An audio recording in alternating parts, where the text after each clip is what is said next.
விஷயம் டெசிஷன் எடுத்துக்கிறதுல ஒரு தயக்கம் எப்போவுமே இருக்குது. ஒரு முடிவு எடுக்கிறதுல நான் கடைசி வரைக்கும் தொடர்ந்து அதை பற்றி யோசிச்சுக்கிட்டே இருப்பேன் அப்படின்னா அது கண்டிப்பாக பிரச்சனைக்குரிய ஒரு விஷயம் தான். ஃபார் எக்ஸாம்பிள் ரொம்ப சிம்பிளான விஷயம், காலையில் எழுந்து என்ன ட்ரெஸ்ஸு போடணும் அப்படிங்கிறதுக்கே நான் அரை மணி நேரம் டைம் எடுத்துக்கிறேன் அப்படின்னா அது டெசிஷன் பேரலைசிஸ் அப்படின்னு நம்ம சொல்லுவோம்.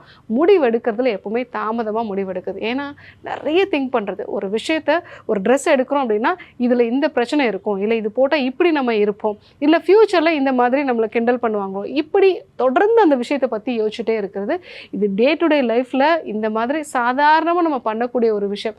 காலையிலேருந்து என்ன குக் பண்ணலாங்கிற ஆரம்பித்து நம்ம என்ன ட்ரெஸ் போடலாம், நைட்டு தூங்க போகிறதுக்கு முன்னாடி வரைக்கும் நிறைய நம்ம முடிவு எடுக்கிறதுல தாமதமாக எடுக்கிறோம் அப்படின்னா உங்களுக்கு ஓவர் திங்கிங் இருக்குது அப்படிங்கிறது அர்த்தம். ரெண்டாவது, எல்லா விஷயத்துலையுமே ஒரு ஒர்ஸான சினாரியோவே நம்ம திங்க் பண்ணுறது.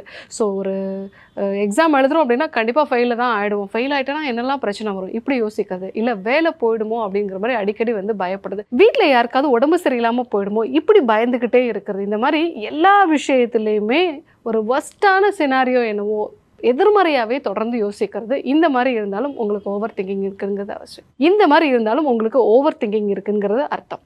மூணாவது, நடந்த விஷயத்தையே தொடர்ந்து யோசிச்சுக்கிட்டே இருக்குது. நேற்று நடந்த ஒரு விஷயம், ஒரு சின்னதாக ஒரு தப்பு பண்ணியிருப்பீங்க, அந்த தப்பு அதுக்கப்புறமா ப்ராப்பராக ரெக்டிஃபை கூட நீங்கள் பண்ணியிருப்பீங்க. ஆனாலும் அந்த தப்பு ஏன் நடந்தது, எதனால் இந்த பிரச்சனை நடந்தது, நாம் என்ன தவறுகள் பண்ணுறோம், இதே மாதிரி ரிப்பீட்டடாக நம்ம திங்க் பண்ணிகிட்டே இருக்குது.